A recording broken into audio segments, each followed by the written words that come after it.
श्रीमद् अष्टावक्र गीता यथारूप। हिंदी अनुवाद। श्रीमद् अष्टावक्र गीता नवम प्रकरणम।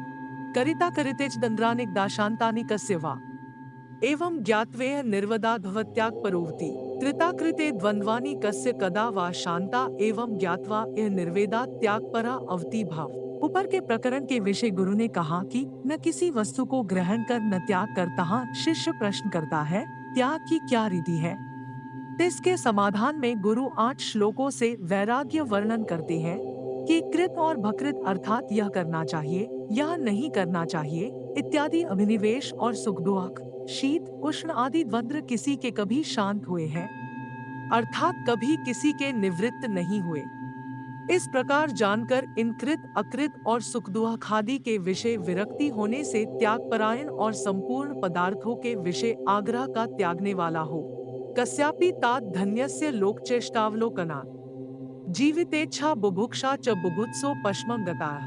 हे तात, लोकचेष्टावलोकनात् कस्य अपि धन्यस्य जीवितेच्छा बुभुक्षा बुभुत्सा च उपशमं गताः। चित्त के धर्मों का त्यागरूप वैराग्य तो किसी को ही होता है, सबको नहीं, यह वर्णन करते हैं।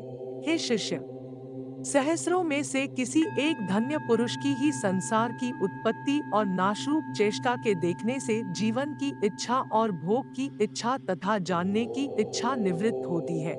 अनित्यम सर्वमेवेदं तापत्रत्य दूषितम असार निंदितम हैमिति निश्चित्य शाम्यति। तापत्रत्य दूषितम इदम सर्वम एव अनित्यम असारम निंदितम हेयम इति निश्चित्य ज्ञानी शाम्यति। तहाँ शिष्य शंका करता है कि ज्ञानी पुरुषों की जो संपूर्ण विषयों में आसक्ति नष्ट हो जाती है, उसमें क्या कारण है? तहाँ कहते हैं कि यह संपूर्ण जगत अनित्य है, चैतन्य स्वरूप आत्मा की सत्ता से स्फुरित होता है, वास्तव में कल्पना मात्र है और आध्यात्मिक, आधिदैविक और आधिभौतिक इन तीनों दोहकों से दूषित हो रहा है, अर्थात तुच्छ है, झूठा है। ऐसा निश्चय करके ज्ञानी पुरुष उदासीनता को प्राप्त होता है। कोसो कालो वयः किंवा यत्र द्वंद्वानि नो नृणाम तान्युपेक्ष यथा प्राप्तवर्ती सिद्धिं वाप्नुयात्। यत्र नृणाम द्वंद्वानि नो सन्ति असौ कः कालः किं वयः तानि उपेक्ष यथा प्राप्तवर्ती सन सिद्धिं अवाप्नुयात्। अब यह वर्णन करते हैं कि सुख दुख आदि द्वंद्व तो प्रारब्ध कर्मों के अनुसार अवश्य ही प्राप्त होंगे, परंतु तीन सुख दुख आदि के विषय इच्छा और अनिच्छा का त्याग करके प्रारब्ध कर्मानुसार प्राप्त हुए सुख दुख आदि द्वंद्वों को भोगता हुआ मुक्ति को प्राप्त होता है। ऐसा कौन सा काल है कि जिसमें मनुष्य को सुख दुख आदि इंद्रियों की प्राप्ति न हो, और ऐसी कौन सी अवस्था है कि जिसमें मनुष्य को सुख दुख आदि न हो, अर्थात जिसमें मनुष्य को सुख दुख आदि नहीं होते हो। ऐसा न कोई समय है और न कोई ऐसी अवस्था है। सर्वकाल में और सब अवस्थाओं में सुख दुख तो होते ही हैं। ऐसा जानकर तीन सुख दुख आदि के विषय संकल्प विकल्प को त्यागने वाला पुरुष प्रारब्ध कर्मानुसार प्राप्त हुए सुख दुख आदि को आसक्तिरहित भोग कर सिद्धि कहिए मुक्ति को प्राप्त होता है। नाना मतम महर्षिणा साधुना योगिना तथा दृष्ट्वा निर्वेदमापन्ना को नशाम्यति मानवा। महर्षिणाम साधूनाम तथा योगिनाम नाना मतम दृष्ट्वा निर्वेदम आपन्ना कह मानवा न शाम्यति। अब इस वार्ता को वर्णन करते हैं कि तत्वज्ञान के सिवाय अन्यत्र किसी विषय में भी निष्ठा न करे। ऋषियों के भिन्न दो रीति के नाना प्रकार के मत हैं। जिनमें कोई होम करने का उपदेश करते हैं, कोई मंत्र जप करने का उपदेश करते हैं, कोई चांद्रायण आदि व्रतों की महिमा वर्णन करते हैं। इसी प्रकार साधु कहिए भक्त पुरुष की भी अनेक भेद और संप्रदाय है, जैसे कि शैव शाक्त वैष्णव आदि तथा योगियों के मत भी अनेक प्रकार के हैं। इसमें कोई अष्टांगों की साधना करते हैं और कोई वधुओं की गणना करते हैं। इस प्रकार भिन्न दो प्रकार के मत होने के कारण तीन सबको त्याग कर वैराग्य को प्राप्त हुआ कौन पुरुष शांति को नहीं प्राप्त होता है, किंतु शांति को प्राप्त होगा ही। कृत्वा मूर्ति प्रज्ञानं चैतन्यस्य न कि गुरुआ निर्वेद स्मतायुक्त्यायस्तार्यति संसृते। निर्वेद समतायुक्त्या चैतन्यस्य मूर्ति प्रज्ञानं कृत्वा यह न कि गुरुआ सह संसृतेह तार्यति। अब यह वर्णन करते हैं कि कर्मादि का त्याग करके केवल ज्ञान निष्ठा का ही आश्रय करना चाहिए।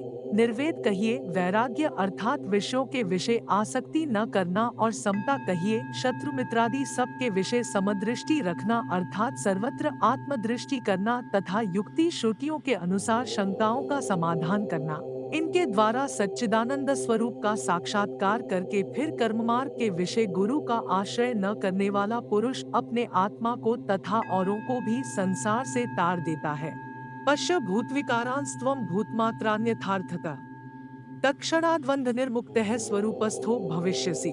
हे शिष्य, भूतविकारान यथार्थतः भूतमात्रान पश्य एवं त्वं तत्क्षणात् बंध निर्मुक्ता स्वरूपस्थ भविष्यसि। चैतन्य स्वरूप के साक्षात करने का उपाय कहते हैं कि हे शिष्य, भूत विकार कहिए देह इंद्रिय आदि को वास्तव में जड़ जो पंच महाभूत तिनका विकार जान आत्मस्वरूप मत जान। यदि गुरु श्रुति और अनुभव से ऐसा निश्चय कर लेगा तो तात्काल ही संसार बंधन से मुक्त होकर शरीर आदि से विलक्षण जो आत्मा तिस आत्मस्वरूप के विषय स्थिति को प्राप्त होएगा। क्योंकि शरीर आदि के विषय आत्मभिन्न जड़त्व आदि का ज्ञान होने पर तीन शरीर आदि का साक्षी जो आत्मा सो शीघ्र ही जाना जाता है। वासना एव संसार इति सर्वा विमुच्यता तत्यागो वासनात्यागात् स्थितिरद्वैतात्था संसारा वासनाः एव इति ताः सर्वाः विमुच्य वासनात्यागात् तत्यागा अद्य स्थितिः तथा यथा। इस प्रकार आत्मज्ञान होने पर आत्मज्ञान के विषय निष्ठा होने के लिए वासना के त्याग करने का उपदेश करते हैं कि विषयों के विषय वासना होना ही संसार है। इस कारण है शिष्य, तीन संपूर्ण वासनाओं का त्याग कर वासना के त्याग से आत्मनिष्ठा होने पर तिस संसार का स्वयं त्याग हो जाता है और वासनाओं के त्याग होने पर भी संसार के विषय शरीर की स्थिति प्रारब्ध कर्मों के अनुसार रहती है। इति श्रीमदष्टावक्रमुनिविरचितायां ब्रह्म विद्यायां मां भाषाटीक्या सहितं गुरुप्रोक्तं निर्वेदाष्टकं नाम नवमं प्रकरणं समाप्तम्। यह श्रीमद अष्टवक्रमुनि द्वारा संकलित ब्रह्मा विद्या में मां भाषा पर टिप्पणी के साथ गुरु द्वारा बोले गए निर्वेद अष्टक का 9वां अध्याय है।